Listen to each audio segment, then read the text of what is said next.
we are generating new link because so many students across the states not able to join. LD students will able to join, but other students are not able to join, and other faculty also. So wait for 5 minutes. Kinder sir is making it live, and we will send you another request. Sir, does that mean that I have to log out of this and go to the new link, No, or no, no, no, no, no, no. You have to join here only. The okay? new link is an additional, which is like Facebook Okay. Live sort of thing. Facebook Live. Okay. Not Facebook Live, it is Meet Live, but it is more or less same.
Hello? Yeah, got it, got it, got it. I am sending to all other. Mm, mm, PG Bhua.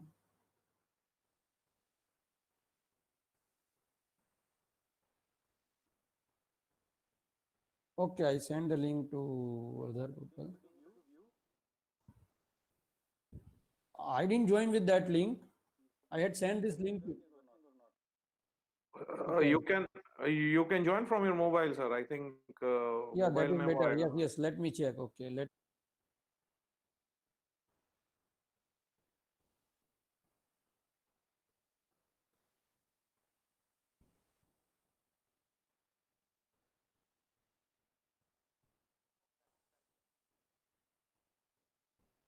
Hmm.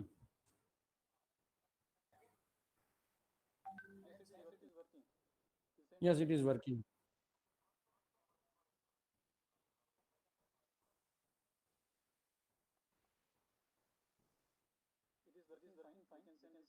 Hmm.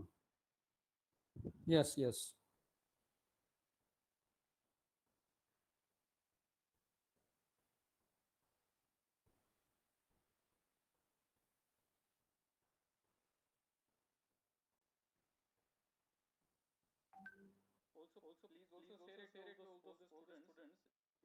Hmm. Nirali madam is sharing that to all the students.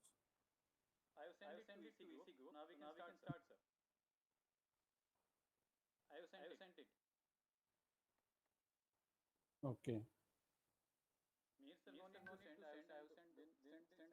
Okay.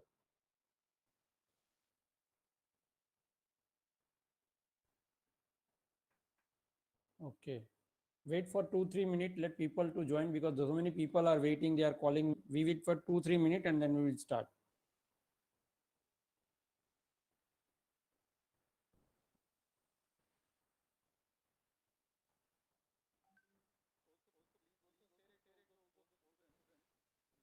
Hmm. Nirali madam is sharing that to all the students.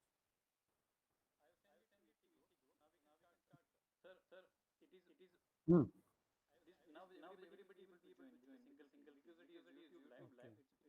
Hmm. Okay. Okay. Okay. Okay. Okay. Start.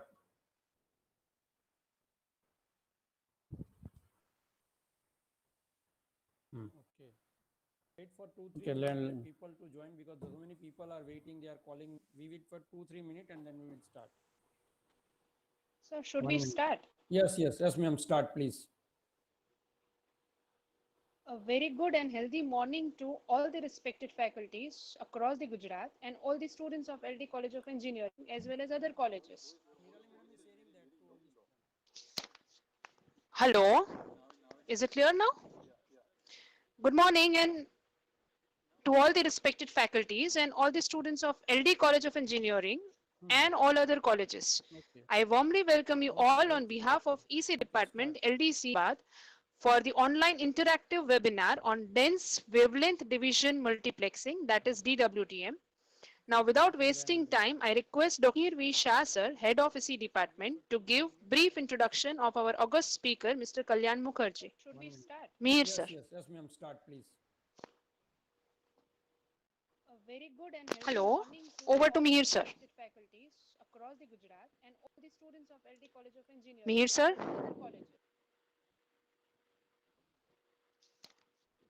Hello. Hello. Mihir sir, your mic is muted. Yeah, morning my mic is off. Okay, fine. to all Thank the- you, madam. Yes, sir. Thank you, Sir. Nirali, madam. And all the students of LD College Mr. of Kalyan Engineering Mukherjee, and a all other dynamic colleges. student of I warmly 2002, welcome you all LD on pass behalf out of EC Department and LDC vibrant professional in for the the field of online telecom. interactive webinar on He worked dense at wavelength Reliance division Communication, multiplexing, that is ECI, DWDM. Erection, Now, Peer without wasting App, and time, I again in request Dr. ECI in V. Shah, various sir, Head capacity. of EC Department, to Currently, give he is brief working as a introduction of our solution August architect speaker, at Mr. ECI Kalyan Mukherjee. and mainly handle Mihir, Africa sir. continent. He is a multifaceted personality. Hello. He became Over Mr. to Mihir, sir. LDC while studying at LDC. He not only write technical article on his blog, Mihir, but sir. is a professional sire and write poems and ghazals with the pet name or pen name Takhallus. You can say Takhallus Jaljala. It is always privilege for any teacher to listen and learn his old student. Kalyan also deliver a lecture on recent trends on telecom on last Friday at same time, and that lecture was well appreciated by the different faculty across the state, technocrats, because so many industry person attended it, and students also. I I am thankful to principal madam. Unfortunately, due to some other engagement, principal madam was present. Due to some engagement, the madam could not remain present, but she sent her best wishes for the lecture. And now, without wasting time, I request Kalyan Mukherjee to start the lecture. Thank you. Thank you so much, Mihir sir. Thank you so much, Nirali madam, for that really uh, mm, amazing introduction. Be humbled. Uh, Good morning to all of you, my esteemed faculty of my alma mater and my dear students. I guess we also have some of my batchmates who are going to join this. Himanshu just texted me that he's going to join. So today is really a challenging day for me. Uh, Last time the seminar that I had given was more related commercial aspect of telecom, as to where you should focus, where what you should study, what are the recent trends in a broad way. Today's seminar is more, it is more on the technical side. It will not be the marketing stuff that was there last time, a bit there, but it's going to be more on the technical side. uh, Today's lecture is based on DWDM, which is dense wavelength division multiplexing. As I told last time, that it is very important for any telecom aspirant in in college to have a good knowledge of optical fiber. So today's session is going to deal with that aspect. We are going to do some deep diving on layer 0. What is dense wavelength and division multiplexing? What is key management? What is OADM? What is ROADM? What is transponder, muxponder, and all that stuff. So without delaying much ado, I will present you my presentation. Just a minute. Just tell me if it is visible to you. Just give me a thumbs up or just a message that If it is not, I hope you all can see my presentation. Is it visible? It is Hello? visible. Hello. Is it? Hello, sir. Now it is okay, sir. Now it is okay. Okay. So, so yes. So, can all of you see my presentation? Okay, then we can start. So, as I told you that this session is based on dense wavelength division multiplexing, or DWDM. The session completely deals with optical fibers or layer zero. So sure, all of you must be knowing what is WDM, and if you don't know, I will cover that as well. So let's go slide by slide. Just a minute. I don't know what's happened. Okay. Okay. So first, we need to understand why DWDM. So, so the basic structure of DWDM, or the basic purpose of DWDM, is based on addressing higher bandwidth. So, if we look at 10 years back, or 15 years back, the major predominant service of the telecom industry was voice. But now the voice has merged with data, and data as a service is a bandwidth hungry service. So there has to be a lot of things when it comes to data. The bandwidth has to be more, the bandwidth requirement is more, and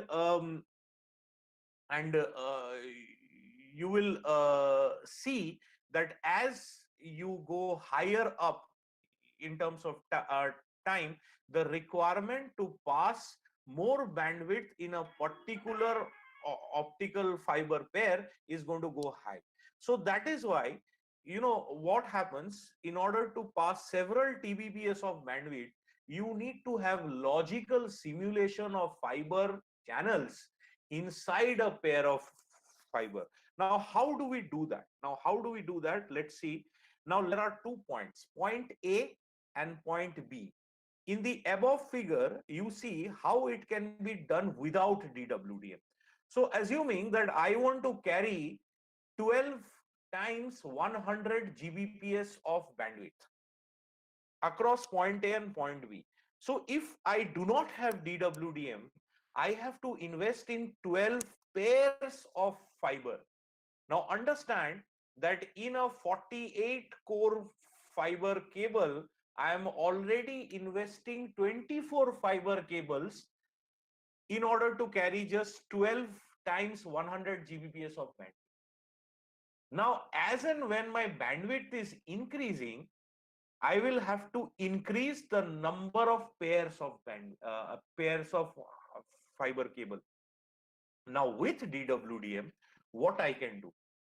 With DWDM, I can assign a particular 100 Gbps line to a particular wavelength, or to a particular lambda of the visible spectrum.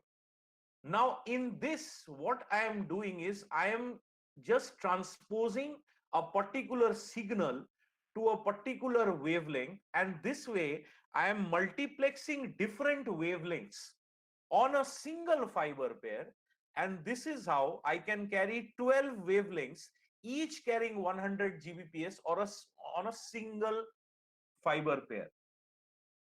Technically, we can carry 96 such channels in the C-band DWDM, and that is what I'm going to show. But the primary objective of DWDM is to save the fiber pair, to save the usage of fiber pair for carrying large amounts of bandwidth.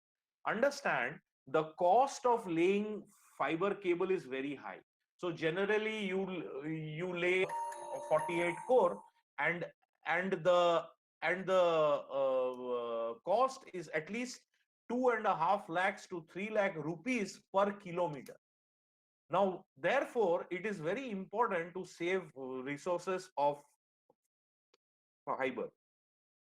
Let's go to the next slide. So there is, so therefore there is savings of fiber, savings of the core and efficient carriage of bandwidth. Now, how are we seeing WDM? What is WDM?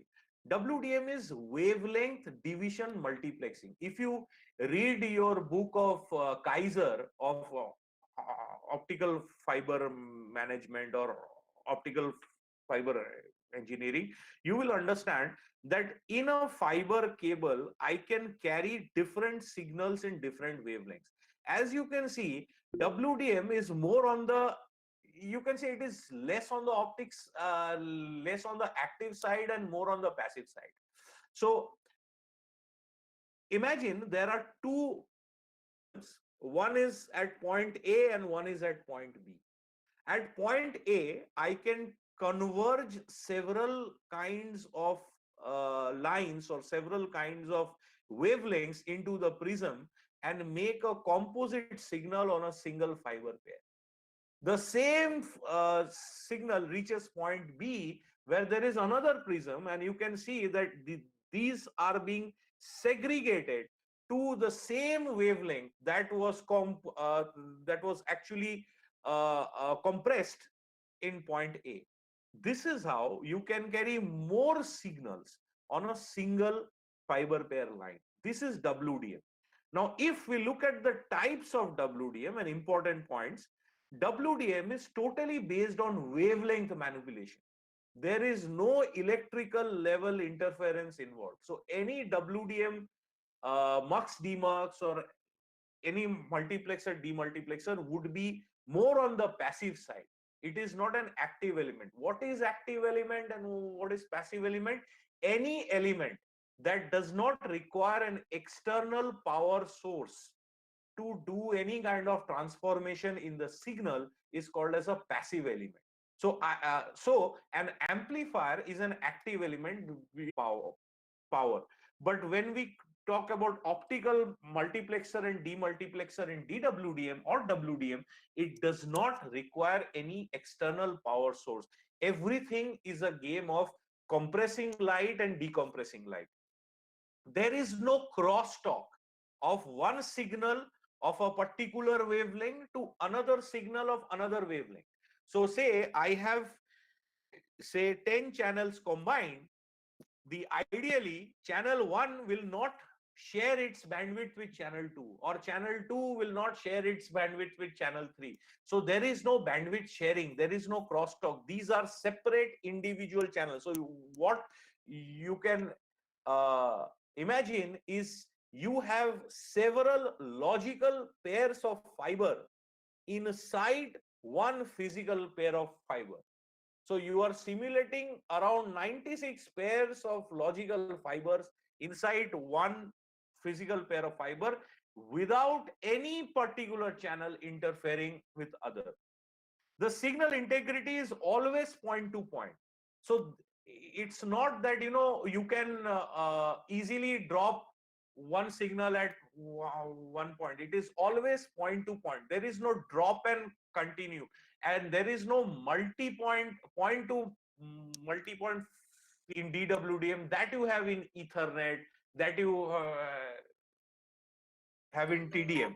So when we talk about DWD, talking about point to point. Now there may be drop points, there may be add points, but the signal integrity is always point to point.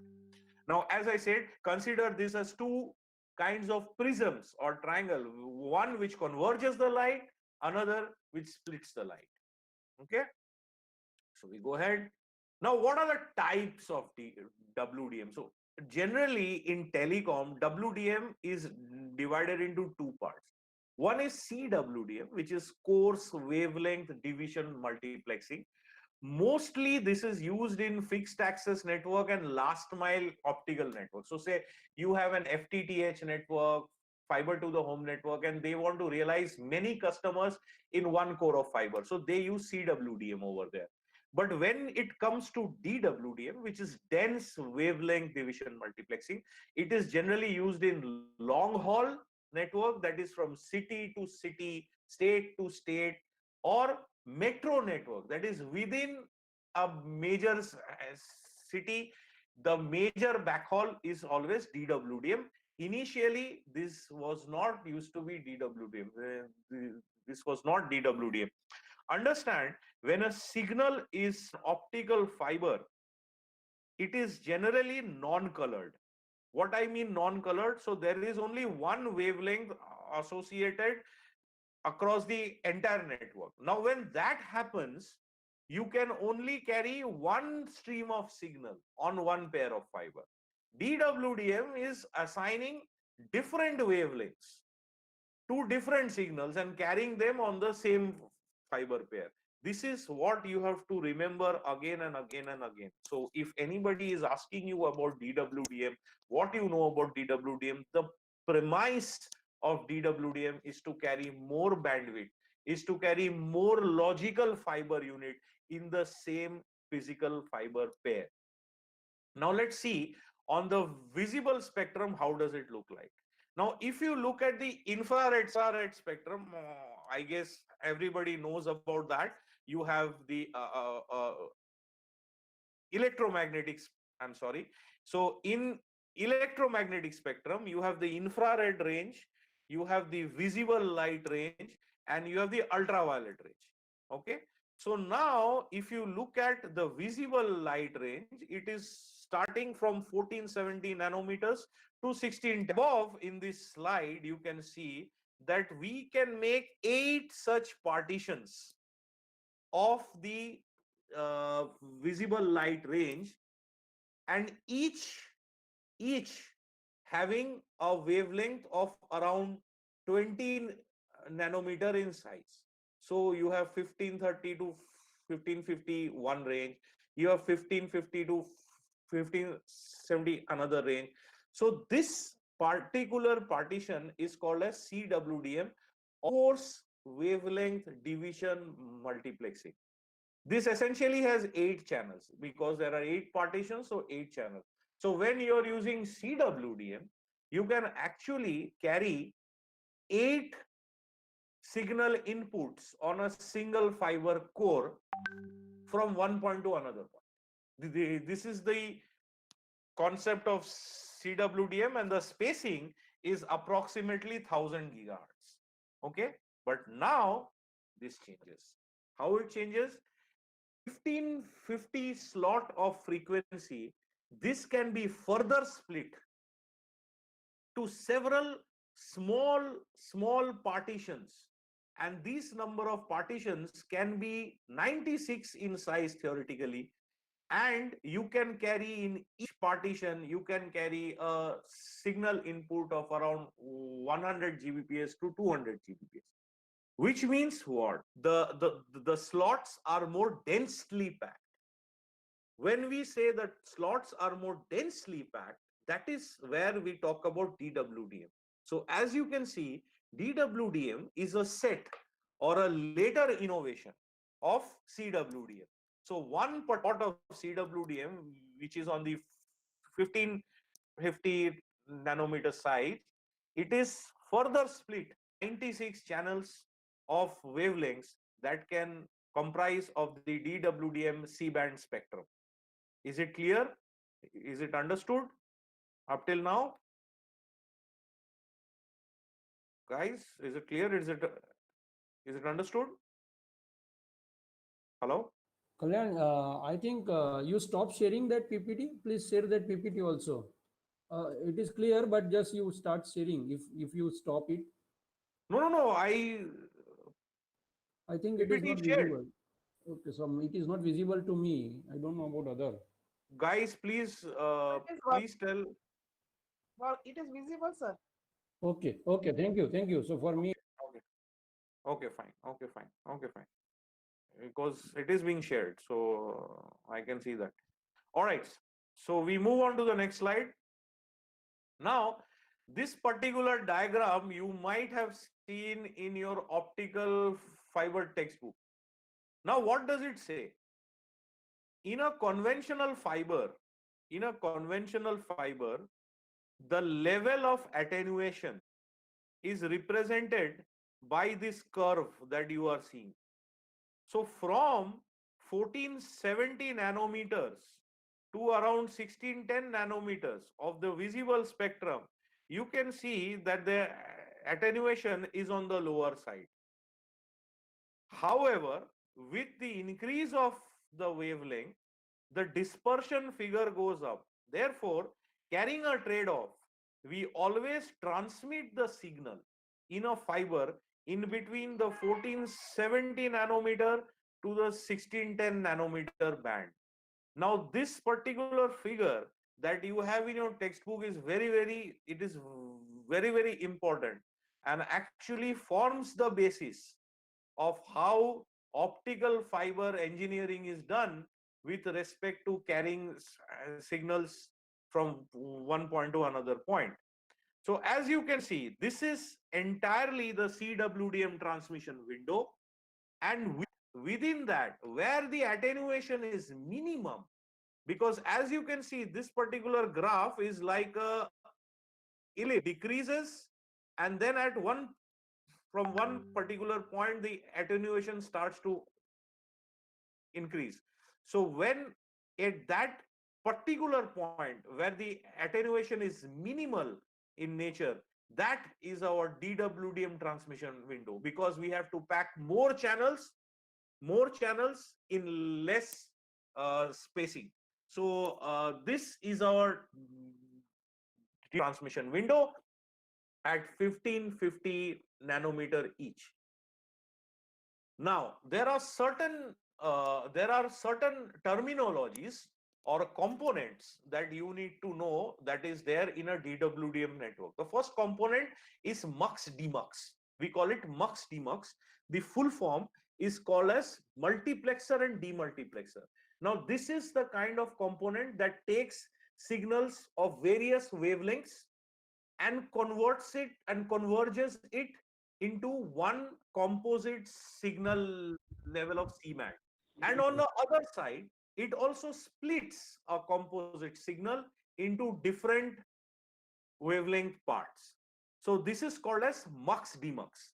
Another thing is called as T-exponder, or we call as transponder. Now understand, no particular signal comes with a color. You have to transpose that color into that signal. So by default, signal is not colored.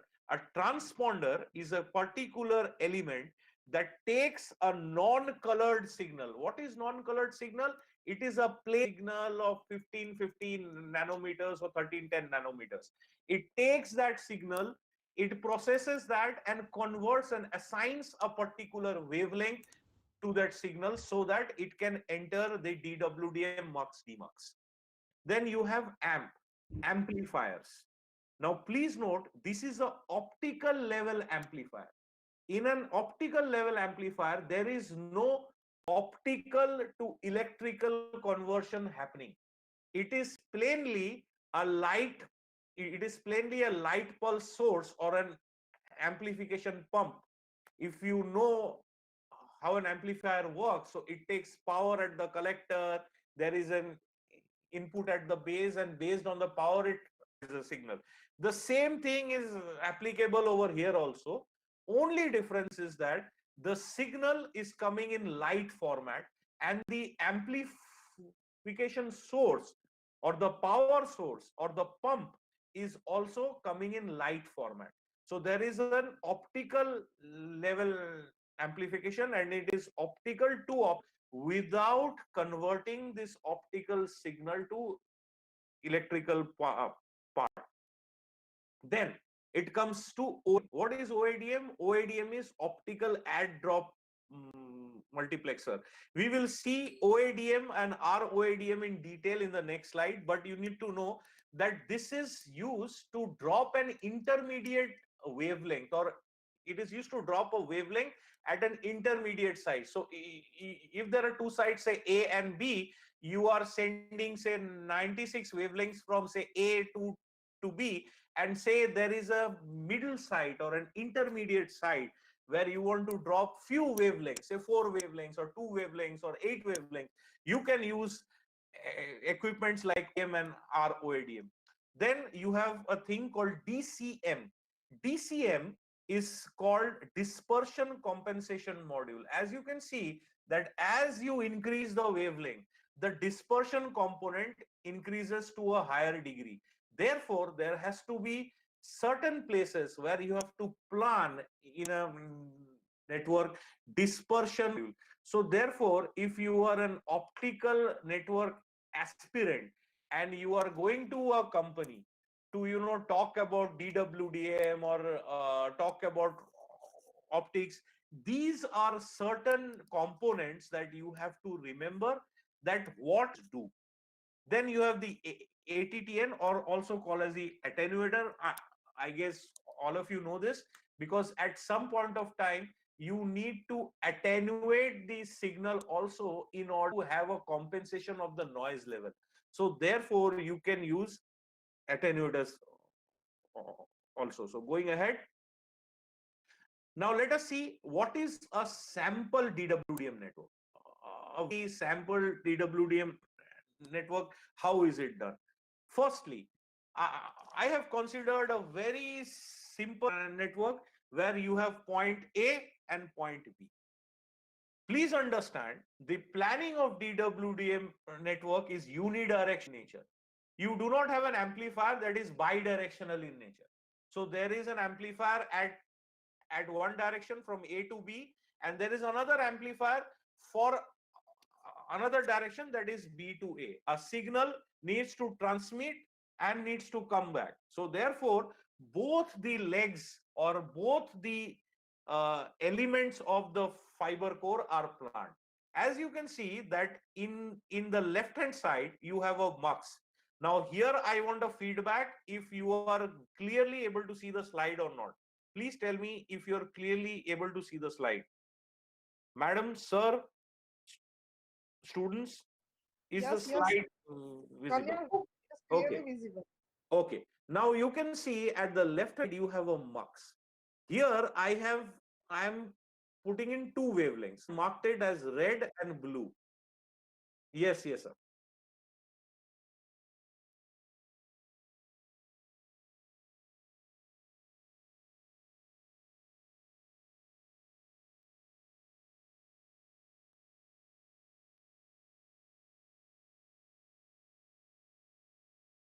Uh-huh. But the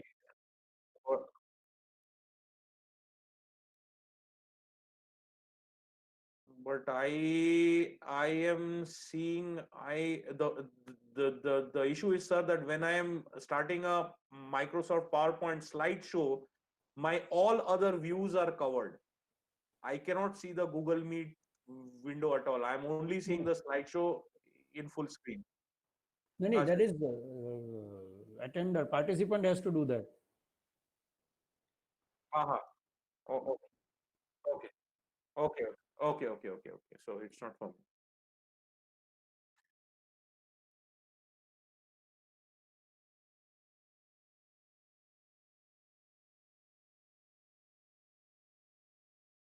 Okay, great.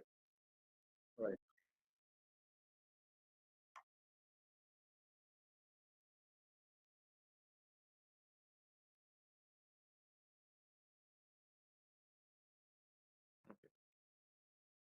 Okay,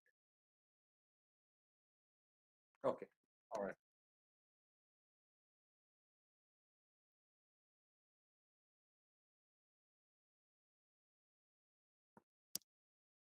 All right. All right, sir.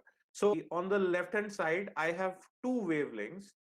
I have represented them by a red arrow and a blue arrow. This input is going to the mux. At this particular point, the mux converges it to a composite signal, which I've represented in the form of a rainbow light. Now, at every particular point or in every particular interval, this signal needs to be amplified. Understand that you are not sending now one wavelength in one pair of fiber. So therefore, you are compressing various wavelengths. You are compressing many wavelengths into one pair of fiber. Therefore, the signal reach will actually come down.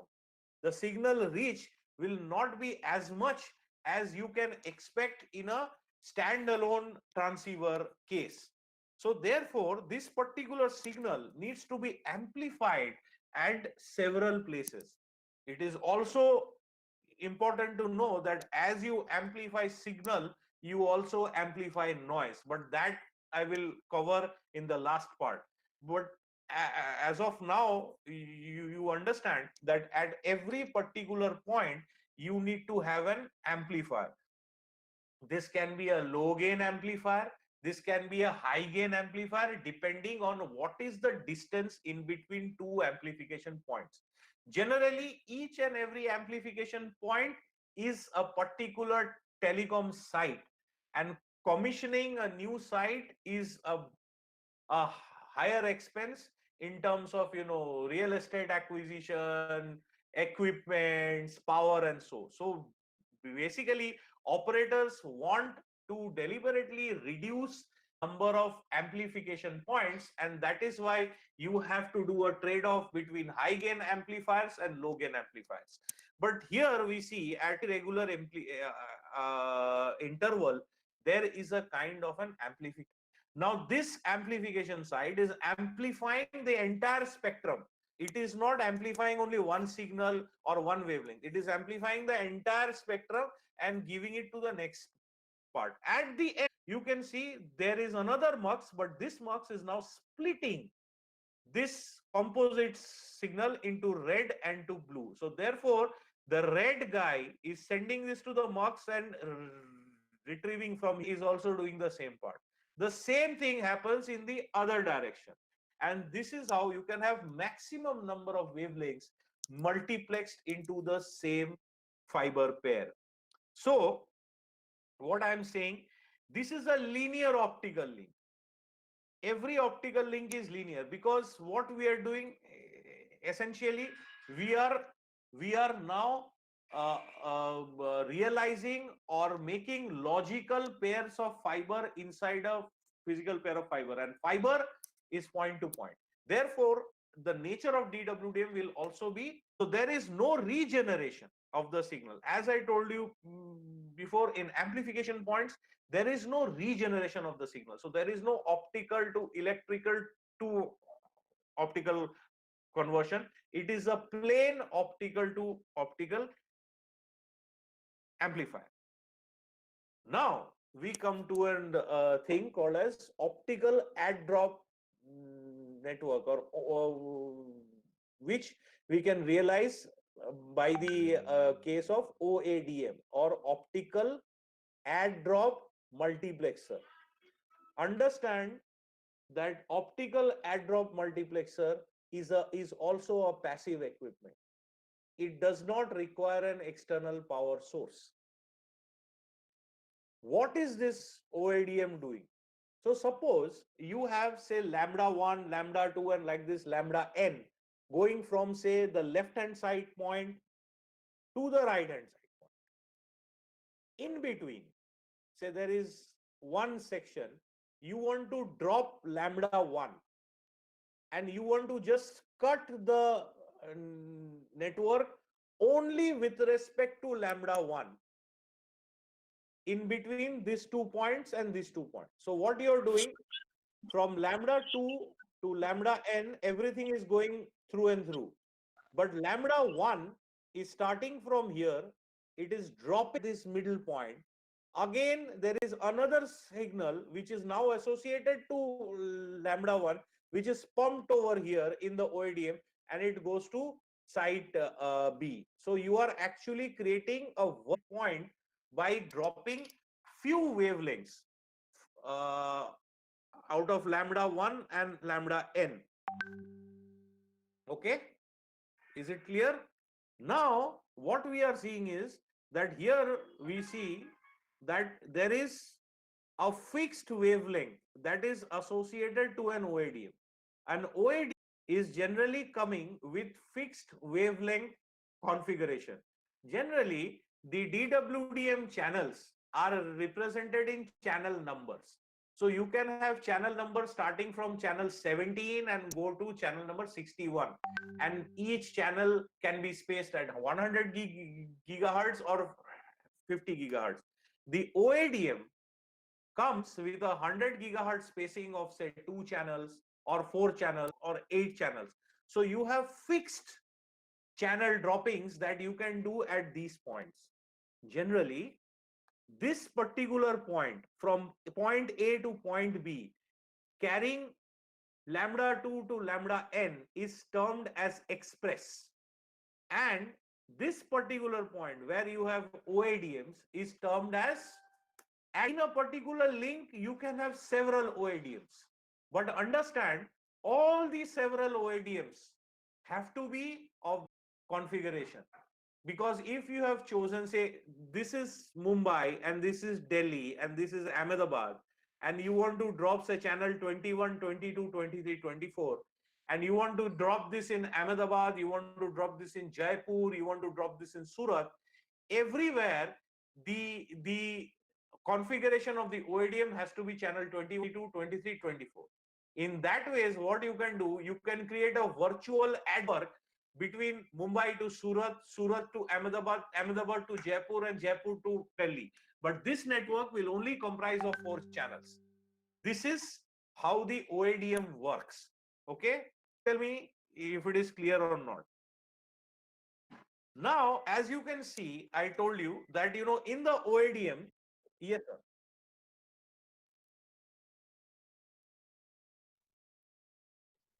Okay.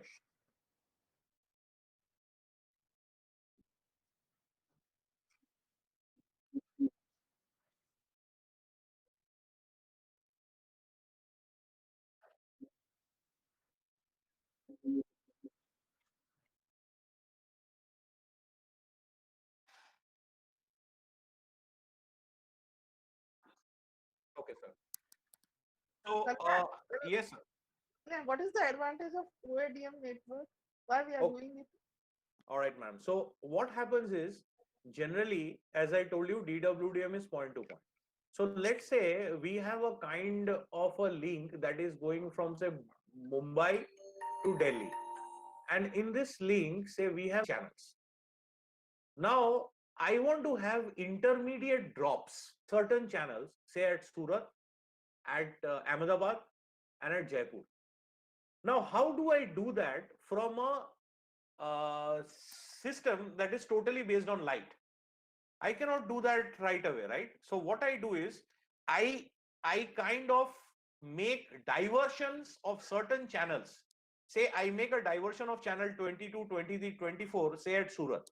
Now these 4 channels I drop at Surat, extract the signal, and then regenerate the signal or pump new signals on those 4 channels again, take feed them to the line, and then again drop it in Ahmedabad, then take it from Ahmedabad again and again drop it in Jaipur, take it in Jaipur again and again drop it in Delhi. So basically, if you want to do an intermediate add drop of channels by an optical method from a composite signal. So the composite signal is having say 96 channels, and you want to add and drop only 4 channels at some points. You can do it by the means of OADM, which is called as optical add drop multiplexer. Is it clear, ma'am? Okay, okay. All right. So as you can see in the slide now, in the OADM, there are 3 kinds of ports. One port is called as the line. This line port is essentially this entire composite signal of 96 channels coming to the OADM. Then you have add drop. Add drop are the ports of the channels that you want to drop or add at that particular point. In between 2 OADMs, so understand that in the site there is a east and there is a west. So there is a east. So in any intermediate site, you will have one line that is going towards point A and one line going towards point B.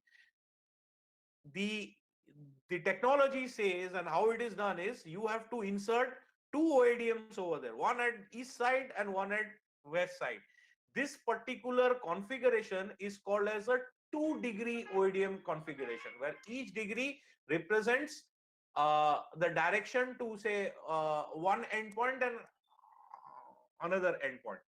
In between the two OADM, the line that is carrying and that is passing through the channels that are called as express. This is called as the express port. So any OADM will have three kinds of port. One will be the line port, one will be the express port, and one will be the add drop port. The line port connects to your endpoints, that is point A and point B. The express port connects to another OADM, and the add drop ports are actually those channels that are being dropped over there. Okay, so one particular an elementary OADM sites consists essentially of two OADMs, one at the east and one at the west. Okay, now as we can see that now we are able to realize point-to-point link of several channels. We are also able to drop certain channels at intermediate point. We need to understand what are the practical uses of OADM.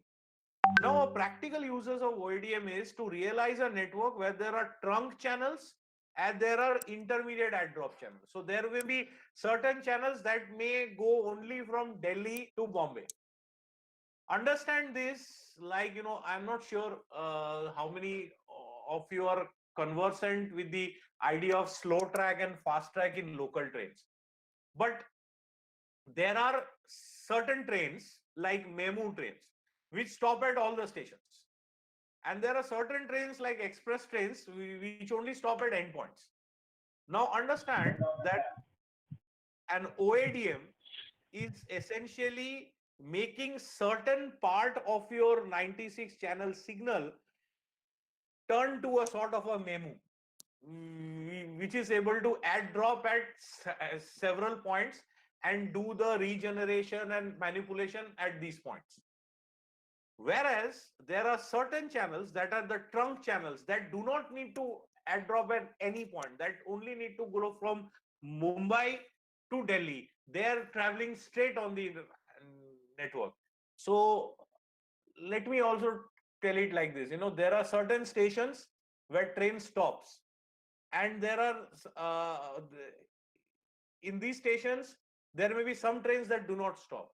An express channel is something that is not added and dropped at the OADM part. It just passes through and through.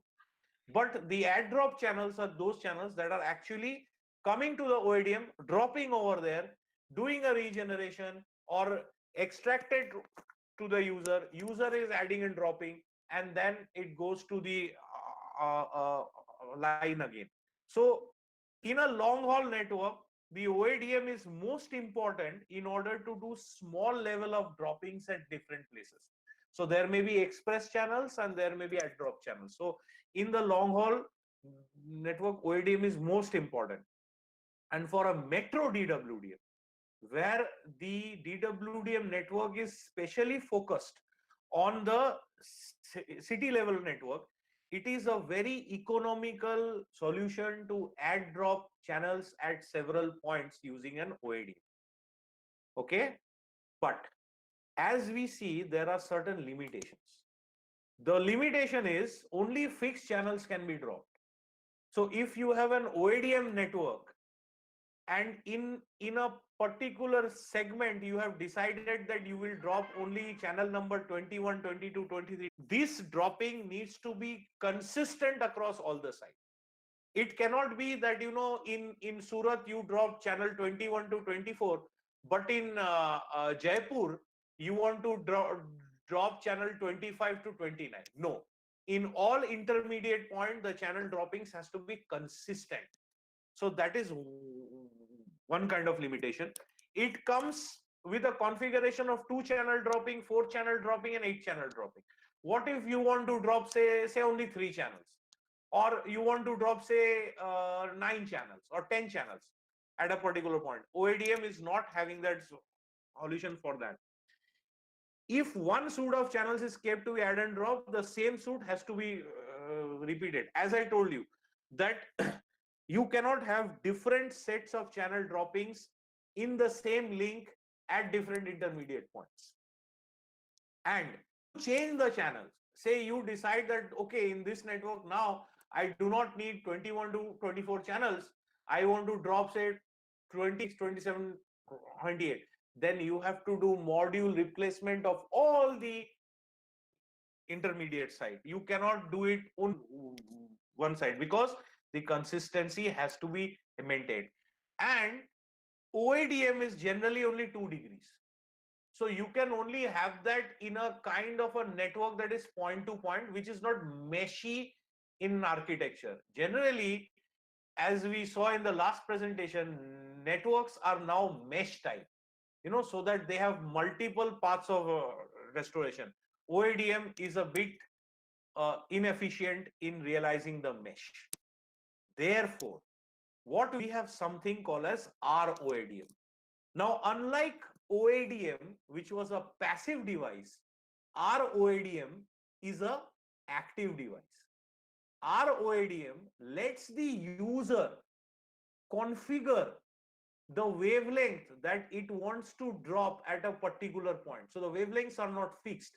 You can, by means of a software which can be centralized or localized, you can configure the wavelength that need to be dropped at a particular point. As you can see, here also you have line, you have express, and you have add and drop. But the add and drop port is composite in nature.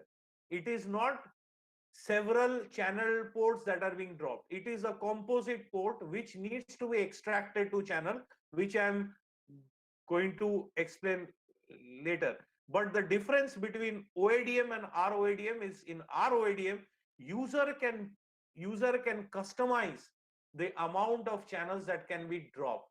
Also, at two particular intermediate points in the same network, there can be different sets of channels that can be dropped. So you can realize virtual networks, you can realize virtual rings now inside a multi-channel network. Like previously we said that into point, OADM made that point to point into add and drop for several fixed channels. ROADM makes this add and drop for variable channels, which are user defined at different points.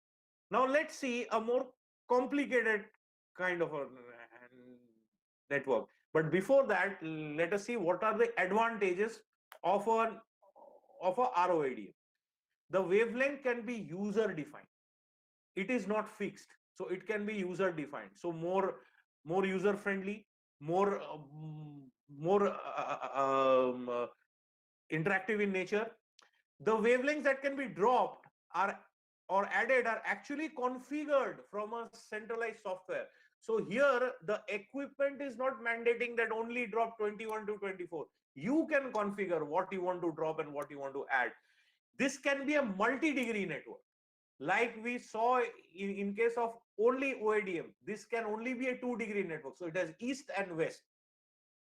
But in case of an ROADM, this can be a multi-degree network. You can put it at a junction where the network is breaking out not into point A and point B, but also point A, point B, point C, and point D, or so on.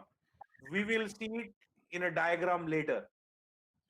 Due to its property of wavelength selection, this can be used in wavelength switching also, WASON. I explained about WASON in the last lecture, what WASON is, but you need to understand it in detail that, if one particular segment of a network has failed, then there is a possibility of rerouting the signal to another segment of the network using a different wavelength. This is called as wavelength switch optical network, and wavelength switch optical network is generally implemented by means of ROADMs or ROADMs. Network is more modernized and sustainable.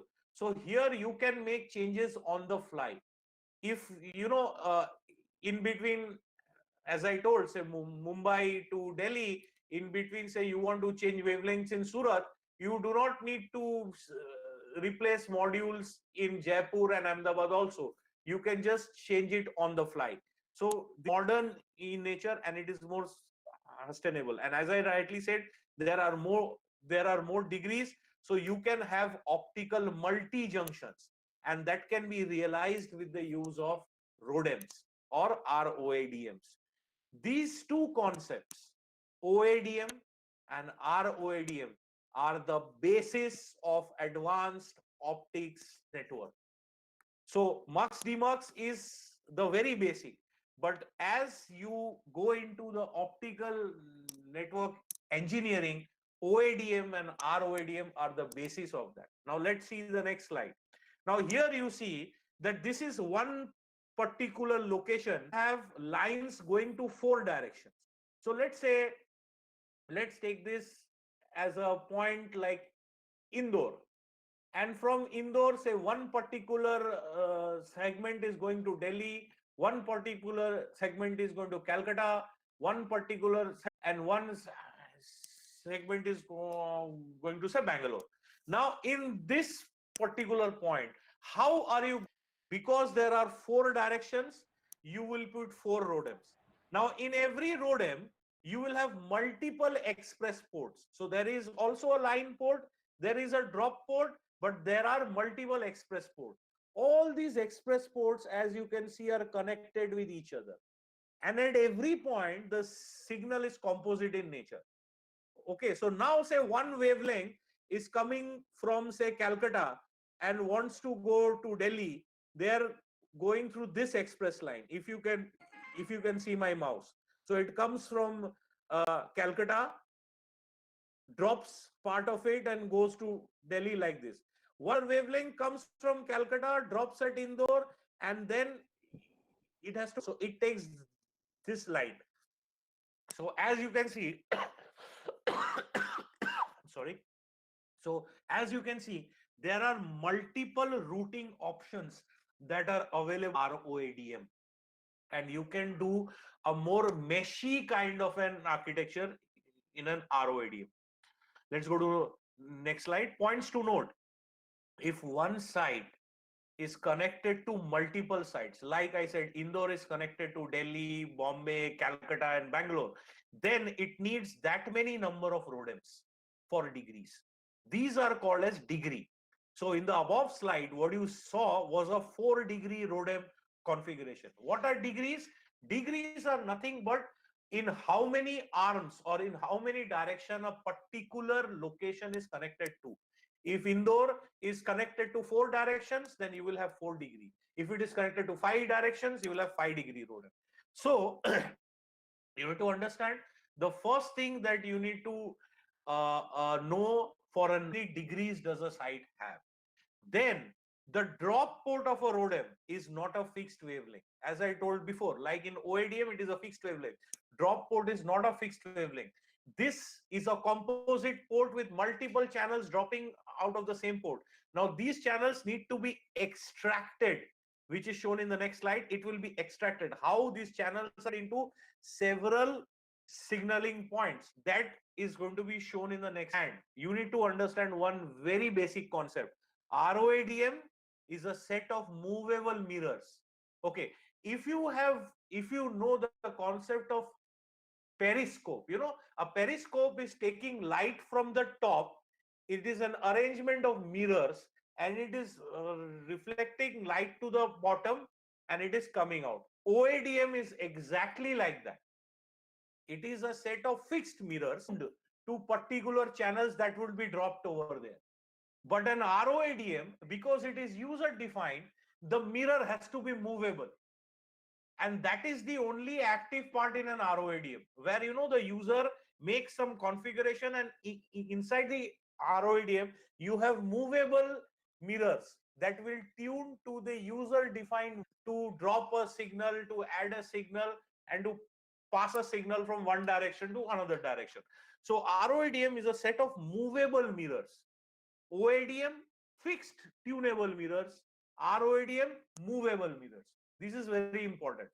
So because ROADM is movable mirror, it is an active device. Because how will you move the mirrors? You have some mechanical kind of an arrangement inside the module. So that is why It is movable mirror. Okay, let's go ahead. How it is extracted? Now, as I told you, ROADM add drop composite port, but in that composite port, after you have extracted that signal, one thing is you can connect a mux demux. This mux demux can split this composite to several channels that are being dropped. Okay, as you can see, there is line, there is express, there is ROADM 1, there is ROADM 2. The ROADM add drop port is connected to a mux demux. The mux demux is now taking out the signals that are supposed to be dropped at that particular point. This is action, and it is the simplest way of how signal extraction can be done by means of ROADM. Now, I would also appreciate that apart from studying your optical fiber very clearly in your you also pay a great deal of attention to the subject which is termed as applied information theory, which comes in 8th sem, I guess. In my times it used to come in 8th. I don't know where it comes now, but yes, it is very important to know the concept of applied information theory, where you can understand the properties of a particular signal, that a colored signal, a non-colored signal, what are guard bands, what are interference, what is signal to noise ratio, and so on. So please read these two subjects very carefully if you want to make it big in telecom. Because let me tell you something, 3 books I read again after passing out of LDC, and that was Tannenbaum, Applied Information Theory, and Optical Fiber. So these are the 3. If you want to make it big in telecom, these 3 books are very important for you. On these 3 books, the entire telecom is based. There are some advancements. You need to go to Google and search them, but these 3 books are the basis of that. If you want to make it big in telecom, I'm saying. If you want to make it big in electronics, VLSI, there are more books, and I'm not an expert in that. There is a friend of mine who is, I believe, watching this through YouTube. He works in ISRO. Probably he'll be there with you next time, and he's an expert in that. So I'm not an expert in VLSI, but you need to concentrate on these 3 things very clearly. Let's go to the next slide. Now, characteristic of extraction of a mux demux. Now, as I told you, when we use mux demux for extraction, you cannot automate it entirely, because suppose, say on day 1 you wanted to extract channel 21, 22, 23, 24 at that point, and in day 2 you want to change the channels from 21, 22, 23, 24 to 21, 23, 26, 29. So there needs to be a person who needs to go to that site, change the ports in the mux demux in terms of splitting. So this requires physical movement of a person, and it cannot be done remotely. So full automation is not possible despite user-defined link. Full automation is not possible when you are doing extraction by only mux demux. However, because there is less flexibility, it is low in cost. So in Metro DWDM network, it is really effective, but in long haul it is not. Because understand, sending a person to Surat and then to Jaipur to change channels, it is very uneconomical. Then you have to keep people at all the places. Yes, if it requires with changing say channels, one in Navrangpura and one in CG Road, then it can be done easily. But when it is from state to state, city to city, it is not so easy. So that is one of the disadvantageous point of extraction by mux and demux. So what do we do? So instead of using mux and demux,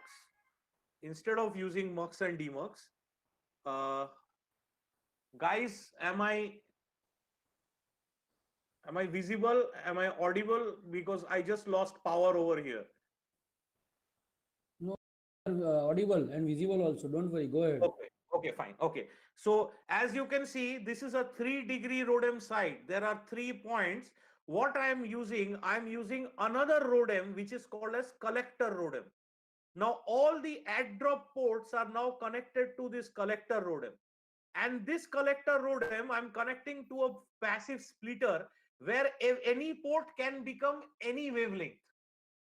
And I'm splitting this into different wavelength. Now this I can control remotely because I have a collector RODM.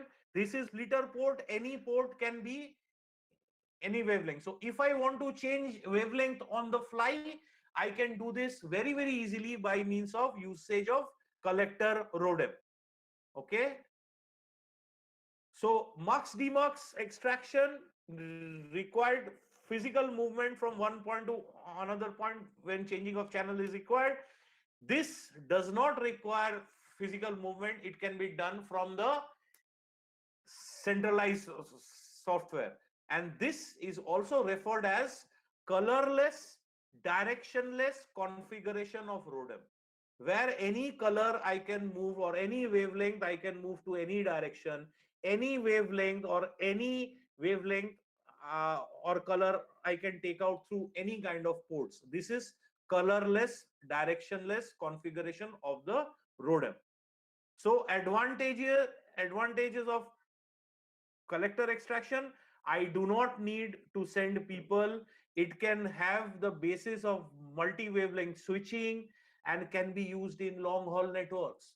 So if my network is 1,000 kilometers long, 10,000 kilometers long, 5,000 kilometers long, I can use this collector mode of extraction, because then I can sit at one remote position and I can control the changing of channels at all the points. Let's go ahead. Now let's see what are the components of a RODM. We learned about components of DWDM. What is components of a RODM? A RODM essentially consists of 3 parts internally. One is a splitter, one is a WSS, also called as wavelength selective switch. This is the particular switch that decides which wavelength is going to be dropped and which wavelength is not going to be dropped. So this is the movable mirror that you see. The movable mirror, the user control mirror, is the wavelength selective switch. Now apart from that, it has a local add drop that connects the composite signal to either a mux demux or to a splitter, where you can split the composite signal that is dropped to several individual wavelengths. Apart from that, externally, RODM has got 2 amplifiers. You need to put 2 amplifiers in RODM in the outward direction. So where the signal is going out to the line out, you need to put something called as a booster amplifier. This provides an intermediate gain to the signal to the next RODM points. Please understand, RODM is a very complicated thing. You will have a lot of signal attenuation inside the RODM. So therefore, when the signal is going out of the RODM, you need to do a boosting of the signal. That is why you need a booster amplifier. And when the signal is coming into the RODM, any line that is coming into the RODM, before the RODM, it passes through a preamplifier. So preamp in the receive and booster in the transmit. This is same as you see in applied information theory, linear electronics, analog electronics. In that also you will see that any booster amplifier is put in the forward direction and any preamplifier is pushed in the inner direction. So this is important in terms of RODM. Let's go ahead now. Okay, what are the DWDM service module? Now, what is a service module? DWDM is working at layer 0. It is only logical things of fiber. But how do you get the signal? How do you convert it from, legible ones and zeros to wavelengths? This is done by a service module. Going to the next slide. So the Hurwitz architecture is generally layer 1, layer 2, and layer 3. So how is these layers now transposed to a layer 0 or a wavelength? This we will see in the next slide. The first thing that you need to know is a transponder. A transponder, as you can see on the left side, is taking a signal of 10G or 100G on a very black and white wavelength and then putting a color to it. Generally, transponder is very expensive. So nowadays, what is happening, the transponders are getting replaced by tunable transceiver module. So in the router itself, so I do not need to have a transponder to do a signal conversion from black and white to color. What I have is on the router itself or on the switch itself, I have a tunable transceiver module, which will be giving me the line out in a specific color format. So therefore, the work of a transponder or the work of a tunable transceiver module is to associate a particular wavelength to a particular signal so that it can be fed to the DWDM MUX TMUX or to the DWDM ROADM. Okay, next we talk about MUXponder. Now this is a very interesting concept. A MUXponder is an electrical multiplexer and a transponder at the same time. So as you can see on the left, several black and white inputs of 10G. It can be 10 Gbps, it can be STM64, it can be fiber channel 4, HDI, SDI, anything. Basically, there are 10 separate lines of 10 Gbps, black and white in nature, coming on one side. And on the other side, it is being extracted as one particular line of one which is colored in nature. So it is doing the work of an electrical multiplexer as well as the transponder at the same time. That is why it is called as a MUXponder. Many companies or many old vendors also call this MUXponder as a combiner. But the difference in between combiner and MUXponder is MUXponder can be user configured. So you can make by means of a software in a MUXponder. In a combiner, the cross connects are predefined. So please understand MUXponder and combiner. If somebody asks you a question that how can you say that MUXponder is a combiner? No, MUXponder is not a combiner. In a MUXponder, user define the cross connect. I can associate port 1 to some wavelength, port 2 to another wavelength, another circuit one. But in a combiner, the cross connects are predefined. So this is what you need to. Let's see how you can combine this MUXponder and transponder and have several wavelengths. So as you can see on the left hand side, I have two MUXponders, I have one transponder. These two MUXponders are taking 10 inputs of 10 G each. 10 inputs of 10 Gbps each, which I'm combining into one wavelength of OTU4.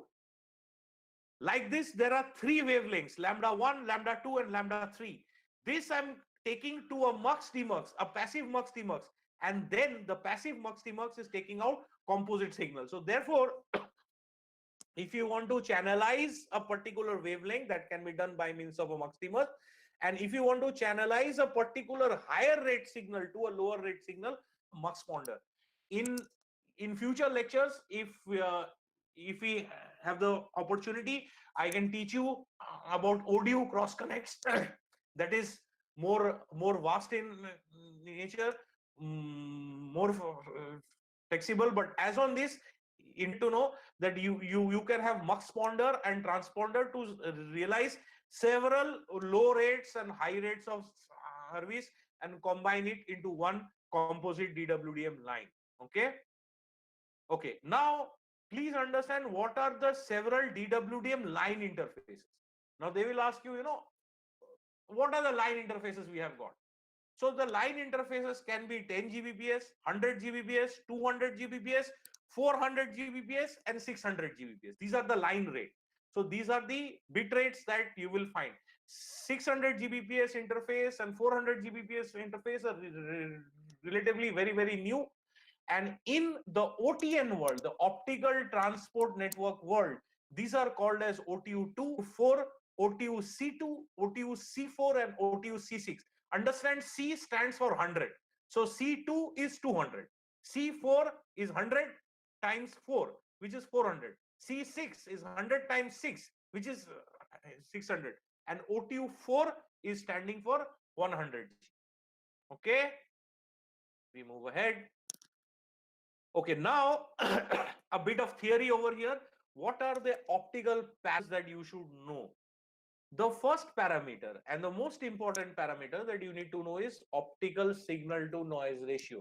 This is why I asked you to refer to your AIT syllabus or to the AIT book, where SNR is explained in a very nice way. What is signal to noise ratio? It is the, in a very simple word, it is the ratio of the power of the signal with the power of the noise. This is signal to noise ratio. Now, when that is done in an optical manner, it is called as optical signal to noise ratio. Understand something, OSNR is something that cannot be improved. It only can be controlled. It always decreases as you add more and more elements in the link, or as your distance goes up. There is no transceiver which is 100% signal and 0% noise, because if that would have been the case, then the OSNR would have been remained generally finite all throughout, but it is not like that. So in the transceiver, you have got signal and you have got noise. So as you keep on adding amplifiers in the path, your signal also amplifies and your noise also amplifies. Therefore, your OSNR, the effective ratio between signal to noise, will always go down. And at one particular point, you cannot retrieve the real signal if the OSNR is too low. So in those particular points, or before those particular points, you need to consider either a regenerator or a terminator mux, that you need to terminate the network over there. Any optical network is planned on the basis of OSNR. So this is one theory part that you need to always keep in the back of your mind when you are doing optical fiber or optical network designing. Let's go ahead. Then there is dispersion, multiple wavelengths in one core of fiber. Now the fiber I'm sorry, the fiber is consisting of glass, but glass refracts to different wavelengths of light in different ways. So therefore, the light pulse for certain wavelengths can be broadened and for certain wavelengths can be narrow, which means that on the other side, some wavelengths can come too fast and some wavelengths can come too slow, which means that you need compensation that happens due to this. This phenomenon is called as dispersion. There are three kinds of dispersion. One is modal dispersion, depending on the mode of fiber. Here you need to refer to Kaiser, where you have two kinds of fiber. One is multi-mode, wherein you can have several you can have several beams of LEDs, several beams of light launched at the same fiber core. And then there is single mode, where you can have only one laser input going into the fiber, but that laser input may carry different wavelength.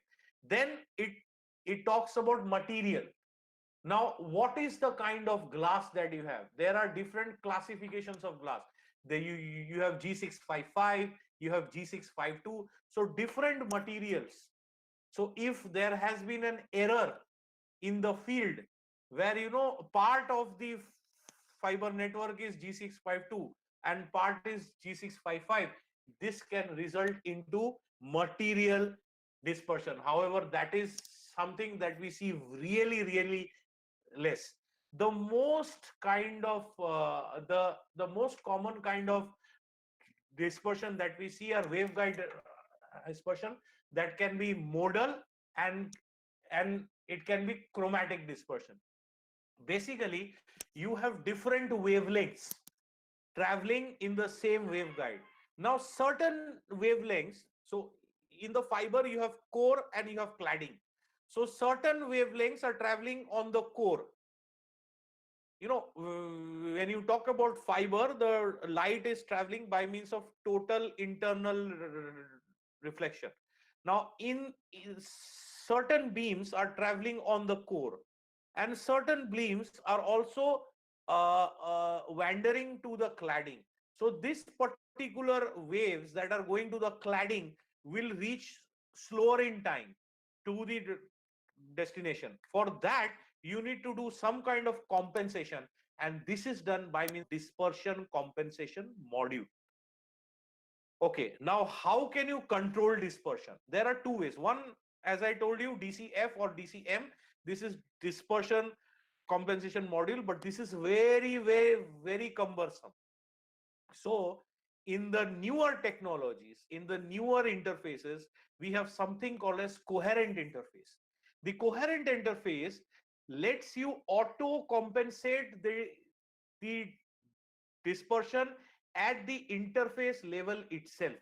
So you will not need any kind of intermediate dispersion compensation module. You will not need any kind of intermediate dispersion compensation fiber. So you have something called a DCF, which is manual in nature, and coherent interface, which is automatic in nature. A coherent interface looks like this, somewhat like this. There are 100 Gbps coherent, 200 Gbps coherent, and so on. The dispersion is auto-corrected. You need to understand dispersion is auto-corrected, which means you do not need any kind of intermediate dispersion compensation module in the network. And then what happens? Network is more resilient. You do not need to change parameters all the time. It can self-heal itself, and it is more economical in nature. The per bit cost comes down. Therefore, this is the last part of the presentation. So wrapping it up, I will make a small summary on DWDM. DWDM is an essential part of the telecom network. In today's telecom network cannot be imagined without DWDM. Whether you are sitting in the most developed part of the world or the most underdeveloped part of the world, DWDM is a reality. It cannot be, the telecom network cannot be imagined without DWDM. As I told in the previous lecture, there are some things that are in and some things that are out. SDH, SONET, TDM is out, but DWDM is definitely in because you are wanting more bandwidth now. With the advent of technologies like 5G and IoT, which require more bandwidth, which are more bandwidth hungry, DWDM is all the more necessary, especially in the long haul network. All the telecom operators of India, whether it is Jio, whether it is Airtel, whether it is Vodafone Idea, whether it is BSNL, whether it is Tata, their long haul networks have DWDM. So you cannot imagine a telecom network without DWDM. It is a basic technology that needs to be known. Anyone needs to know. DWDM and Ethernet IP is something that you need to know really, really well. DWDM works on layer 0. Layer 0 means the layer of fiber. So usually there are 7 layers, you know, application, presentation, session, transport, network, data link, and physical. DWDM is below the physical layer. Physical layer is bits and bytes. DWDM is not dealing with bits and bytes. It is not dealing with cross connects. It is dealing with the logical fiber pair. It is the infrastructure layer. So therefore, it is working on layer 0. It is important to do a great deal of channel planning. So when you are making a DWDM network, you need to do a great deal of channel planning, that this channel is going to be dropped here, this channel is going to be here. So the planning is something which is very, very key to a DWDM network. Okay.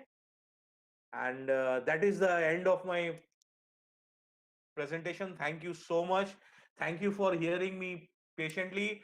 As I told you, this presentation was not like we had last time, which was more general in nature.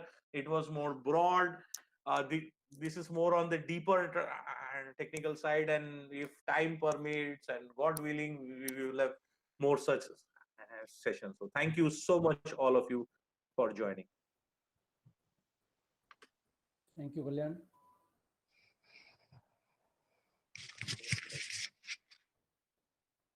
Hello.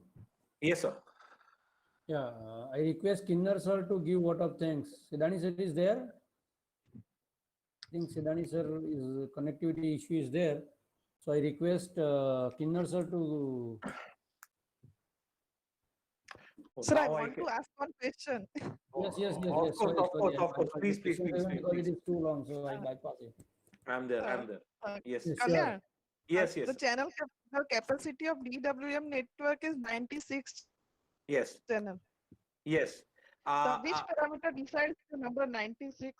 okay, so if you look at the 1550 spectrum, and if I divide this entire spectrum from end to end without keeping a guard band in terms of 50 gigahertz spacing, then I will have 96 channels.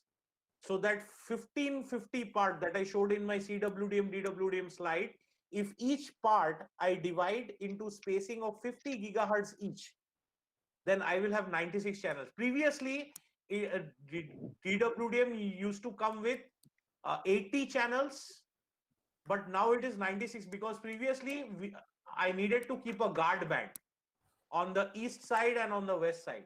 But now I do not need to keep the guard band to have the coherent optics.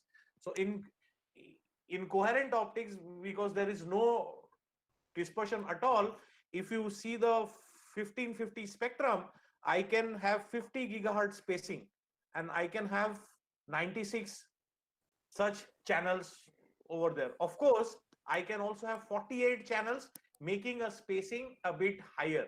But nowadays there is a new thing coming up. A new thing. Now, what I'm talking is about a fixed grid where you have 50 gigahertz channel spacing and 100. Nowadays you can also have customized channel spacing, which is called as flex grid. I can myself define that only 12.5 gigahertz. This channel can be 100 gigahertz. So I can have multiple channels. Okay. Okay. And one not technical question, but in your PPT in the block diagram of OADM and ROADM, Yes. you have put the blocks of ROADM and OADM in reverse direction. What is the point behind it? That is I'll tell you, because I wanted to show add drop port as the tapering part of the trapezium. But when I do that, when I write the text inside the body, it comes in reverse. So it is a Microsoft PowerPoint issue, and I know I'm No, talking with I'm talking with Madam Pinky, who taught us Microsoft PowerPoint. So I'm definitely going to change that. Don't worry, madam. no, I thought you want to give more attention to the students so they can remember OADM and ROADM. No, I no, no, thought no, in no. this way. That was not the objective. And if it is, then it is really good. If it is, then it is really good. Okay. I see a lot of YouTube lower. Okay, these are not questions. Okay. All right, sir. Any more questions? See, since it is a Friday is usually off for me because my headquarters don't have too much work on Friday because they are off on Friday. So the only weekday where I am able to take such kinds of things uh, is Friday. So that's why Yeah, I choose Friday. Yes, sir. Himanshu here. Hi, Himanshu. How are you? Yeah, fine. So it was a nice talk, and nice to see you after so many years. You are seeing me, but why I cannot see you? That is the thing, because you have muted your video or Yeah. yes. Now I can see you. So, Yeah. so for guys who do not know Himanshu Patel, he's my batchmate. He's a member of the Chandrayaan mission in ISRO. So, and hopefully he will take more sessions on VL, which he's an expert, and I am just an illiterate in that. Nothing like that. Yeah. And Okay. so he is going to take. So hi Himanshu, nice to see you Yeah. after so long Okay. time. Thank you Sure, so much for joining. Okay.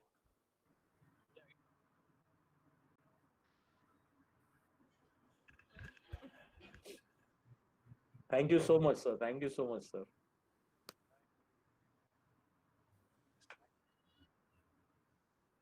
No. Yes, yes, yes. Of course, You're of course. absolutely right. So there is no requirement of thanking. It is my duty. It is my duty, and I have always maintained this, that if out of the 300 students, if three students also are absorbing this and are making it big in the industry, that has always been my effort, as you both know, that I have taken students, even three student, even one student. It gives me a lot of satisfaction. So yes, I mean,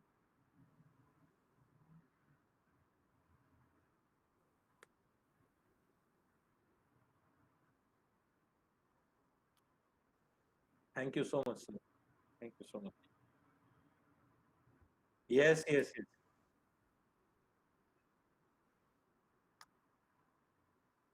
Thank you so much. Yes, sir. Yes, Preeti is there.